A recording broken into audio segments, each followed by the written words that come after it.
Hey guys, welcome to this week's Sabbath School. Wanted to take a second to preface this week's Sabbath School. As you know, is kind of usual in the human experience, mistakes happen, and not pointing any fingers, but somebody forgot to check the capacity on the memory card when we recorded this week's episode, so it kind of gets cut off in the middle. That being said, we felt it was important to go ahead and put out the portion that we had. And hopefully you enjoy it. Hopefully it sparks you to continue your investigation and discussion into the rest of the lesson as well. And, hopefully next time we'll remember to check the memory card when we record. So thank you again for joining us. Hope this the portion that we're able to give you is a blessing to you. And as always, let us know if you have any questions or any kind of discussion down below. Thank you again. Hi everybody, and welcome to Sabbath School lesson for this week. This is lesson 5, January 22nd to 28th, first quarter. I'm David Harbour. This is Dr. Ryan Loga. We're with the Joshua SDA Church, and glad you could join us. We are going over the lesson. I've got the digital version. Dr. Loga, a little more traditional with the hard copy. More and more, it feels like everybody at least I get to do this with has the hard copy rather than the digital. I like the digital. Maybe I'm too new age or whatever, but it's 50-50 with my students. Yeah, I get it. Yeah. So, yeah. So if you would like a copy of this, if you are open to the digital, both Android, iOS, there's links down in the description that will provide you resources there. If you need a hard copy, contact your local church, your local Adventist bookstore. I've seen them on eBay. I've seen them on Amazon. There's all kinds of places. Or you could even leave a comment down below if you don't have one, and we'll do our best to try to make sure we get you a copy.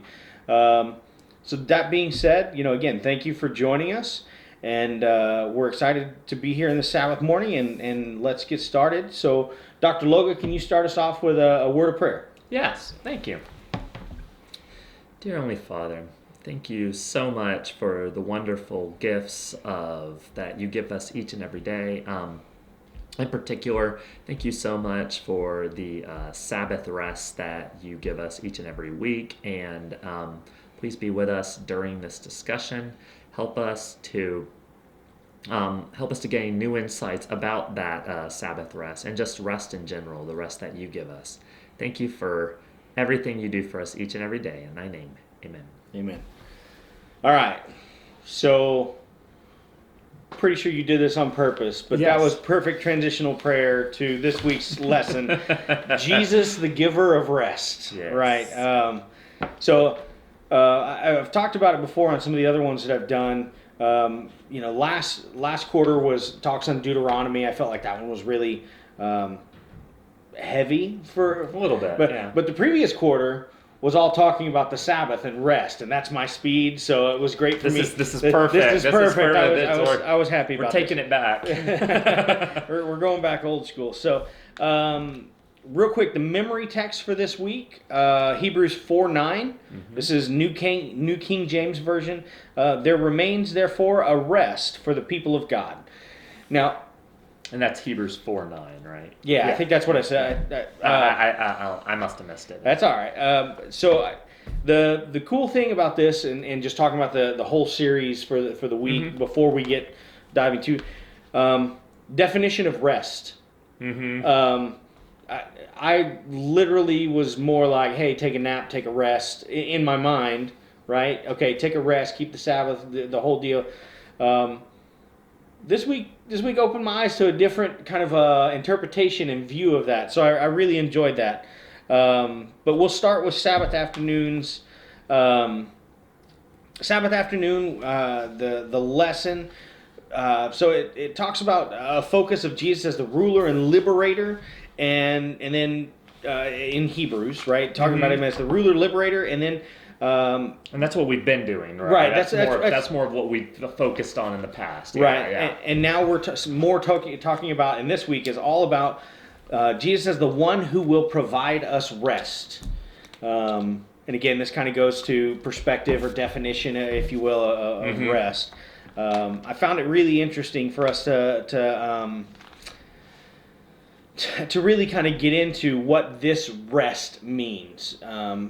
Again, I had to reread some stuff and go back over it because my head was still focused on, he's going to give us rest. He's going to let me take a nap. Like, right. He's watching the kids and making sure my chores are done. But no, that's not what we're talking about. What we're really talking about, and even the lesson says it, right? Hebrews describes the rest both as the rest that belongs to God and also as Sabbath rest, right? And so. It's a bigger definition of rest, right? Absolutely. It's abstract, but it's not as abstract as I think we might think if you first read it. You're like, what is this rest thing he's talking about, right? And I see it as it's the general, and this doesn't encompass all of it, but it's another angle of it is sort of this: be still and know that I'm God, right? That is perfect. That's how I view it. That seems to be what they're getting at. Right? Almost a rest in not your troubles and toils, but almost your troubles and toils. Right? I think to be still and know that I am God. I think that is a great way to put it, and I hadn't put that together. So, it talks about the lesson talks about God giving promises people rest from their enemies. And I think those things are important to really kind of call out, because when we're talking about enemies, we're not talking about I'm not talking about the guy at work that kind of annoys you that just no, I'm not. What we're really talking about is Satan and those sins and that life and those things that are our enemies, right? And so it's comforting to think about rest from having to fight that battle in the future. Well, I hate to say in the future because we talk about today and what that means later. Yes. But being at that point where we're going to be able to rest in that battle, so that and I think that's a good theme to think about here is, and this is something that I think this is getting at, is that this rest is a constant, right? It's something about the way God has set up this earth, this us as people, is not just this need for rest, but this it's one of the constants of life, right? It's a constant of existence. Is this idea of rest, of resting in God? Yeah. And so it's very comforting to know that it's not just it's another Sabbath, we got to rest, or that was great for the Jews and stuff, but times have changed. It's no. It's going to be forever. I mean, Ellen White even says, in the new earth, right? It's still going to be a thing. We're never going to get away from this.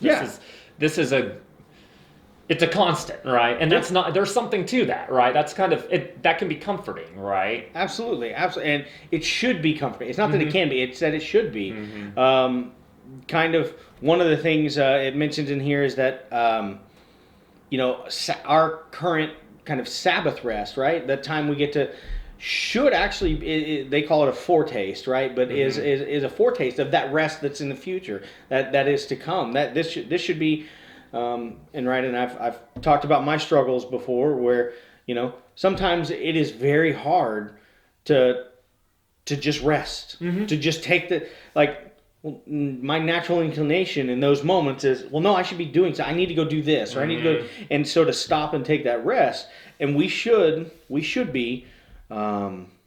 Relishing that opportunity, right? And this is kind of our right. This is our Costco sampler. This is God saying, "Hey, you want to try this?" But I hate to minimize it, but you get what I'm saying. Or it's almost kind of like an exercise, right? It's like a weekly exercise, and this is eventually what eternity is going to be like. Let's get some practice at this. Yeah. It's kind of nice. It does kind of make me question the whole idea of why is it only one day a week? In some ways, it's almost kind of it feels interesting to me that even originally back in the Garden of Eden, that's how it was, and in the new earth, it's still how it's going to be. It's going to be this idea of there's a weekly Sabbath, and I guess the best I could think of is that right now it feels like practice. But then it'll kind of be like a weekly holiday of we've been resting all this time, but now we get to really let's really celebrate the fact that we get to do this, And so maybe one day that's sort of the hope. Is right now it kind of feels like a weekly practice of like, this is what the new earth could, this is what eventually things are going to be like, that you won't have to worry. You can trust your cares. God's got you. Just, and knowing that and that being your life, it's like, well, we get that one day a week, you know, Right, like yeah. we can practice that for at least one week. Yeah, no, I love that. I love that vision of it. I think that's great. Okay, so let's move into Sunday. Yeah. Sunday, the land as a place of rest. So do you have any big notes or anything on this one that you wanted to talk about? So yeah, I mean, hearkening back a little bit to Moses and stuff, there's this idea that God, so the big idea is the land as a place of rest, is that the lesson kind of goes into this idea of that God, when God was giving them this, and this kind of ties into our new earth idea, right? It's like at first they're in the wilderness and he gives this Sabbath commandment, right? And there is something about this that I thought was really interesting that I hadn't thought about, which is that they weren't allowed to rest in Egypt. They weren't allowed to keep a Sabbath, right? There is a possibility, and we never think of it that way, but it's like this thing of like, maybe they really wanted to, right? Or maybe they're like, the older folks have been like, oh, I heard this rumor about this thing called a Sabbath. You know, we never get that now, though, right? Like, Right. oh, we never get to have that now that we're like slaves in Egypt. And there is something of like, it's interesting because if you look at the Sabbath commandment, if you read in Exodus, it's previewed before the Ten Commandments are given to them.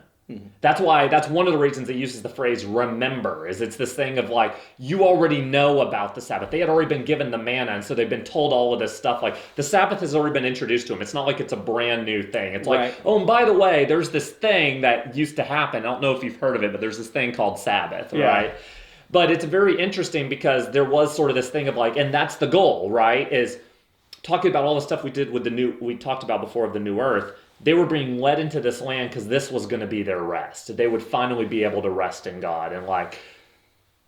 Well, right, and so one of the things, Yeah. Lesson talks about again, and when you talk about being led into this land and rest. Now, one of the things God said is you're not going to be able to truly rest, Yeah. right, until you cleanse this land, Yes, right? yes. And so they had to go in, kind of, guns a-blazing a little bit to say, hey, all this idolatry, all this war, all these bad things that are happening. We've got to cleanse it because this is our land. And God talks to them about rest. And this is where, at least for me, right? Again, when I saw rest in the title, I was like, okay, we're going to talk about Sabbath, and we're going to talk about, really truly resting and using that time for reflection.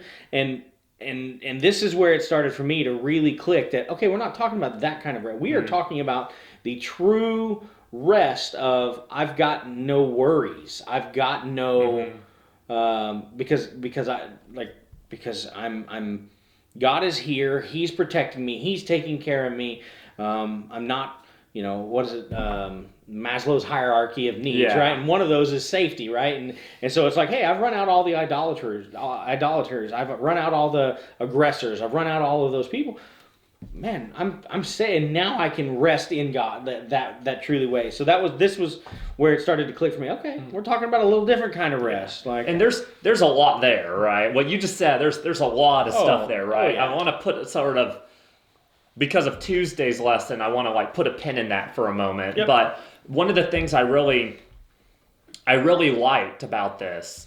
So first I want to talk about the Maslow's hierarchy, just because you had said that. But there is something about like, there's sort of two categories of needs, right? There's your basic needs that you need to kind of survive, and then there's sort of the higher needs, which is to thrive, right? Mm-hmm. Like there's this thing of like, for instance, it's sort of the difference of will I live, or like it's sort of the question of will I live versus what am I living for, right? Yeah. And you don't want to live, right? Like, and that's kind of what God provides as part of that rest, as you were saying, is that he's like, no, you don't need to worry about living. I got you there. Like, Right. You need to figure out what are you living for. Let's talk about that. Let's Right, get to that point. That right? is perfect. And that's, you see that with feeding of the 5,000. You see that with a lot of Christ's miracles, as he was trying to get people to be like, no, you're still focused on will I live? I want to get you to what are you living for? Which was to spread the kingdom, right? To spread the word and help people see you can have this rest too, right? You can have this as well. 100%. Man, I agree. But putting a pin in. So to finish off that, then the interesting thing, the biggest thing I got from Monday's lesson was, and this is something I didn't realize till recently, was there's two different Sabbath commandments. There's the Sabbath commandment in Exodus, and there's the Sabbath commandment in Deuteronomy. And a lot of time we're like, oh, the commands, they're repeated, like all the commandments. The Sabbath commandment's very different. In Exodus, it talks about is the one that we usually memorize, okay? Which is, it says, for in 6 days the Lord made heaven and earth, the sea and all that's in them, right? And then rested on the seventh day. That's what's into Exodus 21, right? 8 through 11, right? We've all met, this is one of the classic memory verses as a kid, right? Right. Exodus 28 through 11. Well, the Deuteronomy one doesn't say that. What it says, for remember, you were a slave in Egypt. Yep. It harkens back to this idea of redemption. And so there's this dual nature, and this took me, I didn't realize this till recently, because there is sort of, the big question non-Adventists have for Adventists is, yeah, I hear you about the Sabbath, I hear you, it seems important, but what does that have to do with salvation? What does that have to do with Jesus? Why am I doing this? I'm like, oh, I'm happy you asked. Flip over to Deuteronomy 5, right? There's this whole idea of, it's very much, and again, right when they got out of Egypt, it was like, okay, we're doing the Sabbath thing, right? It's not just Passover. I'm not just giving you Passover to be like, Passover, that's the salvation one. It's like, no. Right. Sabbath is all about salvation. It's this thing of, you can rest knowing I got you. Right. I am in charge of your salvation, not you. Right. You are not in charge of your salvation. I am in charge of your salvation. Right. Yeah, that's the eternal covenant, right? Mm-hmm. Yeah, okay, so that's a good segue into Monday, into Monday. So we've got the land as a place of rest, and then we kind of segue into Monday, which is titled Because of Unbelief. This is the part we don't like, right? Yeah, this is where it gets flipped back on us. Yeah, like, oh, wait a minute. Yeah, honestly, so one of the passages it tells us to read this week is Hebrews 3, and it says 12 through 19.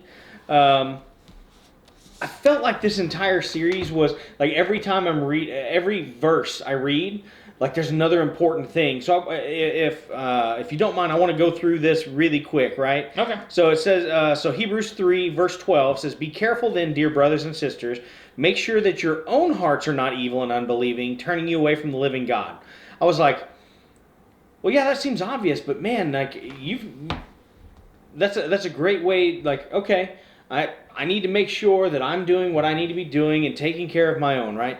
Then the first one I felt was not a selfish call to action, but a personal call to action, right? So, all right, take care of yourself, make sure you're good. Then I read 13. You must warn each other every day, as long as it is called today, so that none of you will be deceived by sin and hardened against God. So it was like, okay, take care of yourself, make sure you're good, but also take care of your neighbor, your friends, and I'm like, okay, right? So I'm bringing this into my head. Okay, take care of myself, then do the.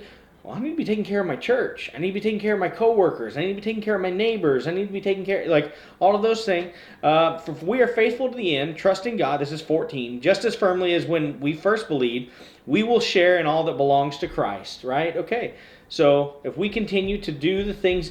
Right, and this was what I felt was most important because we're talking about unbelief. But so basically, this is saying, hey, you're faithful. You do all the things we ask. We'll share in all of the glory, right? And I'm like, okay, and so it's like, okay, that's a great story. But then they bring it back down in 15. Never forget the warning. Today you must listen to his voice. Don't harden your hearts against him, as Israel did when they rebelled. Like, I think that's pretty clear. Like I think the story there is pretty clear that it's a warning. And the rest of it really is just verses 16 through 19, again, is just talking about, honestly, it's talking about the children of Israel and who they were. And it kind of signifies God did these things for these people. He cared for them so much, and they still turned against him.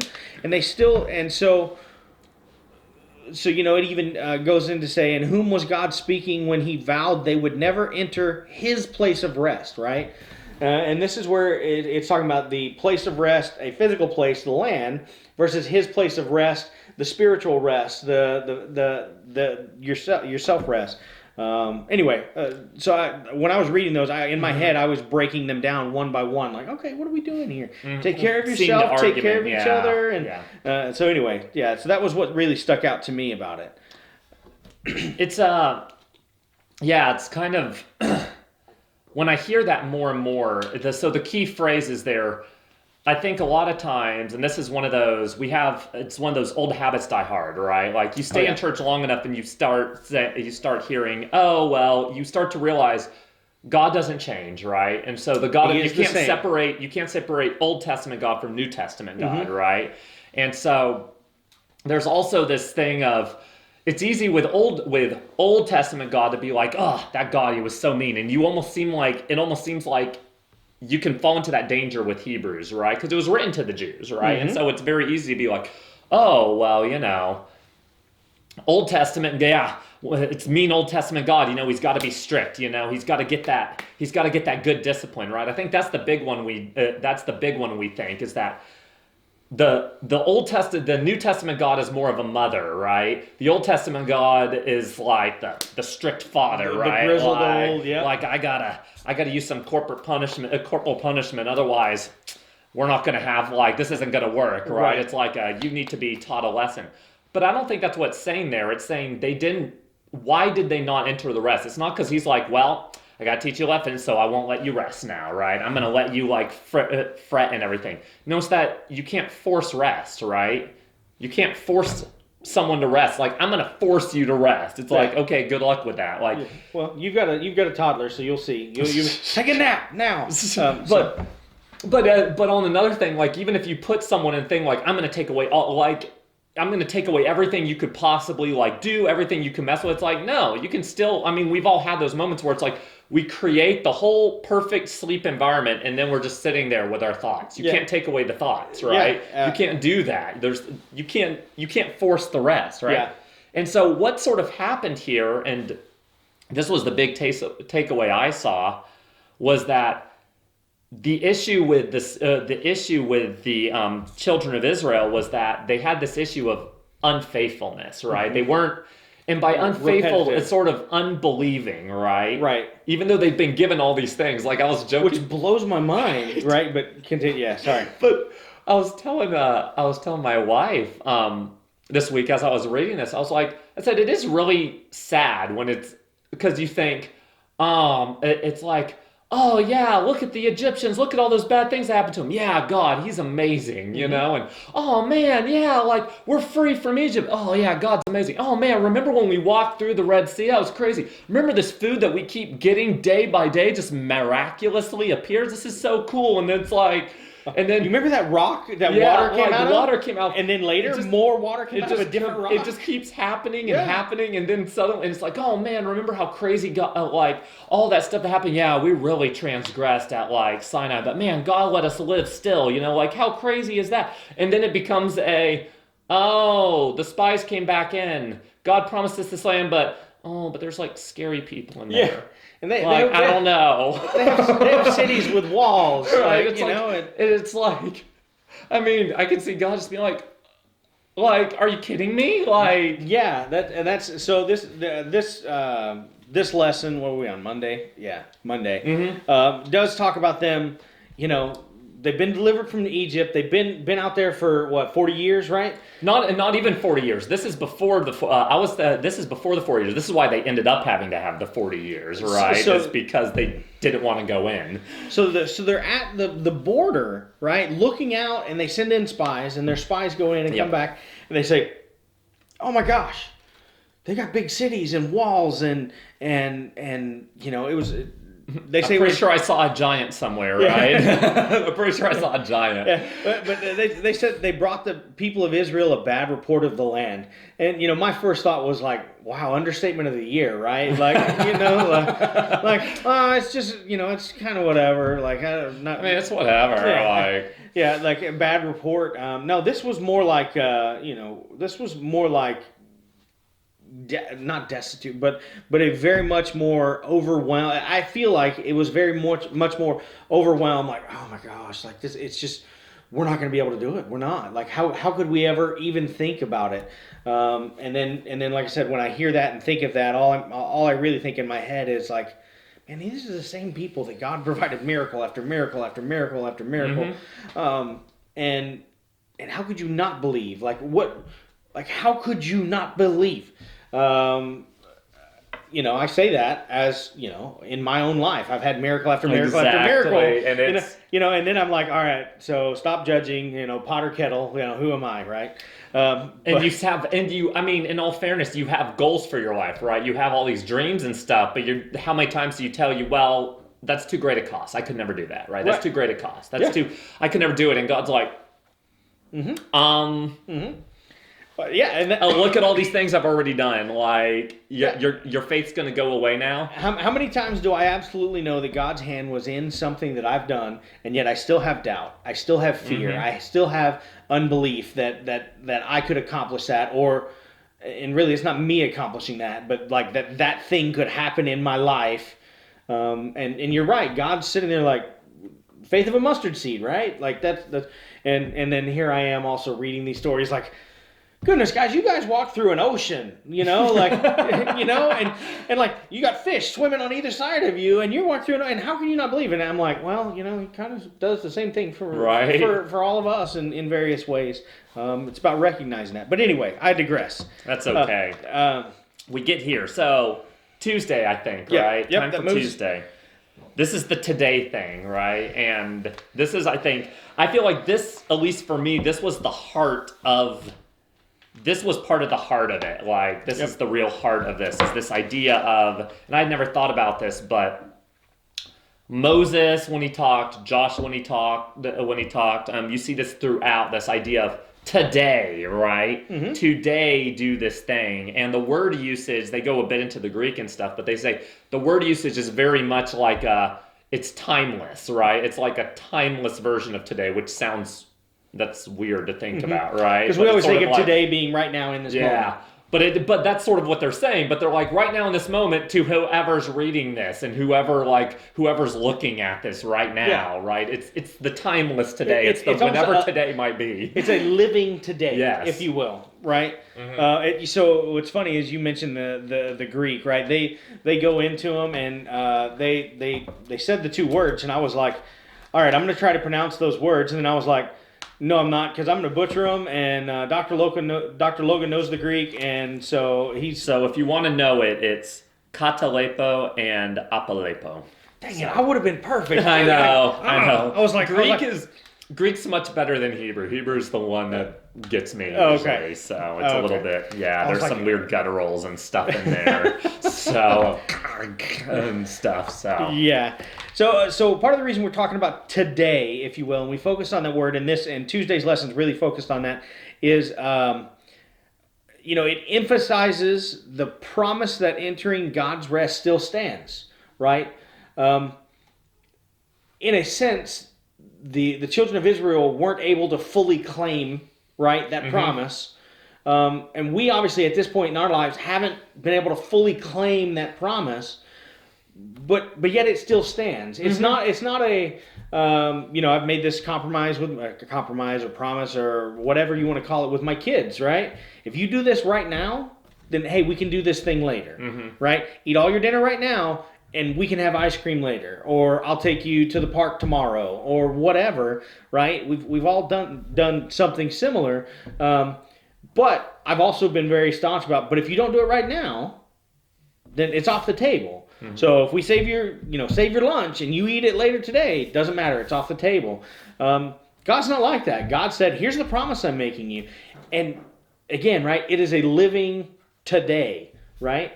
Whether it was thousands of years ago, whether it's today, whether it's tomorrow, whether it's 5 years, 10, whatever, it is a living today. And God's promise still stands that we can still claim his rest. I thought that was very nice, very comforting, very, I think I've been pretty clear on all of the Sabbath School lessons I've done. I love God's message of hope. Even in the Old Testament where where you talked about he's more of a strict disciplinarian. It can seem that way, but if you look at the facts, it's not. To me, there is always a hope, and so that message here for me is like, oh, okay, good. It's not I want to be careful. Some people will hear me say, oh, okay, cool. If I don't do it now, I can do it tomorrow, or I can do it later. That's not what I'm advocating. That's not what I'm saying. Because today, again, it's timeless, right? It's not tomorrow. Yeah. It's today, right? Today is still today. Right. Like I said, it's a hard thing for us to understand, right? Because today is still immediate, right? But it's a forever immediate. Tomorrow will be just as immediate as it is today, right? Which is it's hard for us to understand that, right? We don't understand. That's a construct of human time. Yeah, we don't get it. We don't get it. But anyway, so again, it starts talking about